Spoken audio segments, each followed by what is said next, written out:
Do you believe in God? Elon Musk's personal views on God and religion are as astounding as they are controversial. Actor Rain asked the outspoken billionaire whether he had a spiritual life when he interviewed him. In his response, Musk ended up addressing the big question of whether God exists. Check it out. Do you have a spiritual life? Well, it sort of depends on what spiritual means. And there's certainly things that we don't understand about the universe. But I'm less convinced that there's, say, some super consciousness watching over our every movement and kind of evaluating it against some criteria and deciding whether we're going to go to one place or another when we die. I think that's unlikely. Right. Rain continued to interview Musk on what he worships. From Elon Musk's response, it was clear that he was an agnostic, but not an atheist, as most people would think. As an agnostic, Musk neither believes nor disbelieves in God, since the existence of God cannot be proved. The physics guru only believes in facts and science. Listen to Musk's response in matters of worship. What do you worship? Well, I don't really worship anything, but I do devote myself to the advancement of humanity using technology. And it does beg the question, if there is some superconsciousness, where did the superconsciousness come from? So I think the most likely explanation is that complexity evolved from simplicity. That the simple elements over time combined to become more complex and arrived at what we are. The tech genius made it clear in the interview that science and religion cannot coexist. The former economics student from University of Pennsylvania was probably borrowing from Karl Marx, a German economist who said that religion is the opium of the masses. The deeply religious Rain was shocked to learn that Musk doesn't pray. Have a look. Can science and religion coexist? Probably not. Do you pray? I don't. I didn't even pray when I almost died of malaria.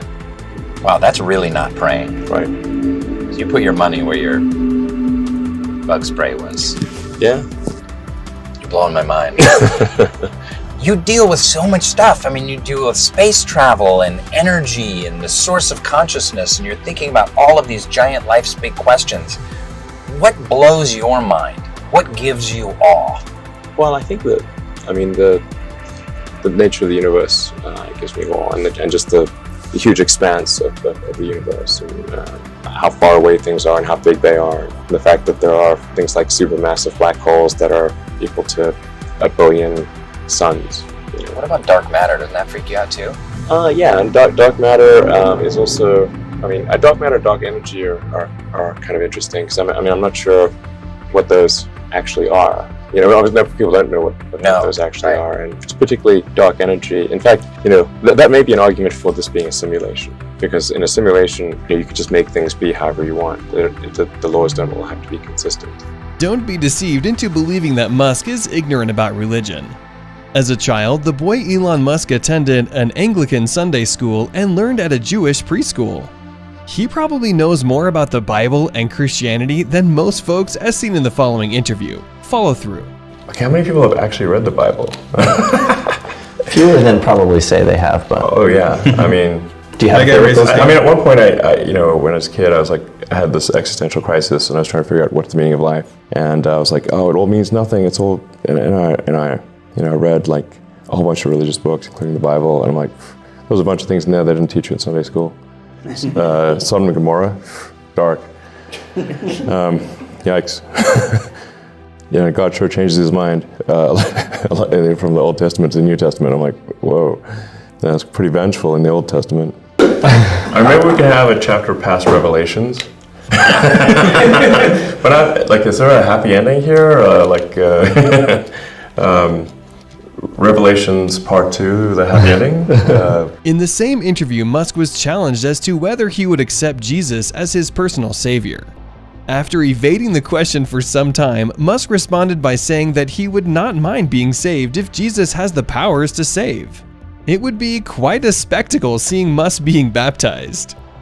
We're wondering if you could do us a quick solid and accept Jesus as your Lord and Savior. Personal Lord and Savior.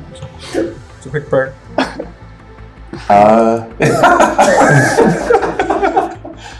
But hey, if Jesus is saving people, I would stand in his way. I'll be sure. I'll be saved. Why not? Sweet, we did it. In the interview, Musk revealed that he accepted some of Jesus' teachings on love and forgiveness. However, the genius was quick to criticize how Jesus chose wine over water in a wedding. The interviewers were amazed at Elon's criticism on various biblical accounts. Have a look. I mean, let's just say, like, I agree with the principles that Jesus advocated. You know, there's great wisdom in the teachings of Jesus, and I agree with those teachings. And things like turn the other cheek are very important, because as opposed to an eye for an eye leaves everyone blind. So forgiveness, you know, is important, and treating people as you would wish to be treated. Love thy neighbor as thyself. Very important. And like, Jesus was obviously very pro-alcohol, you know, because one of his miracles was turning water into wine. Yeah. And then there was like, they were having a party, they ran out of wine. Okay. And they're like, let's keep this banter going. Good stuff. Who can solve this problem? We're out of White Claws. Friggin' store's closed. And Jesus is like, I gotcha. Okay. Water, now wine. And they're like, party on. You know?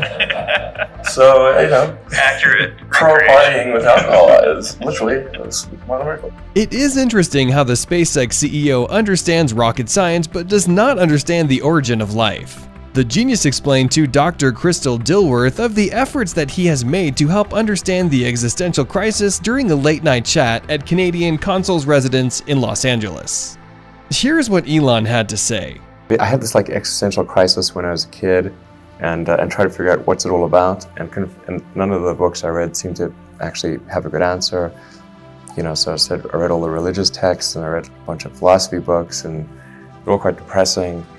Actually, when I read The Hitchhiker's Guide to the Galaxy, I thought, okay, this is a pretty good one. You know, just to sort of try to gain greater enlightenment over time. That seems like a good goal.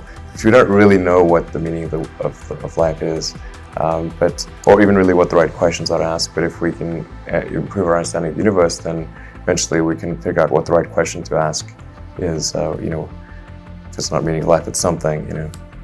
Yeah. It really doesn't matter whether Elon Musk is a Jew, Christian, Muslim, or irreligious. The thing that matters is that Elon Musk is a good human who is focused on saving humans by making us a multiplanetary species. Elon cares so much for humanity that he would want them to continue living on Mars in case the Earth is destroyed. You may not agree with Musk on religion, but you must admire his selflessness for humanity. Do you think Elon Musk is right in his spiritual views? Kindly share your answer in the comment section below. Thank you guys for watching. If you want to see more interesting videos on Elon Musk, click on the video right above.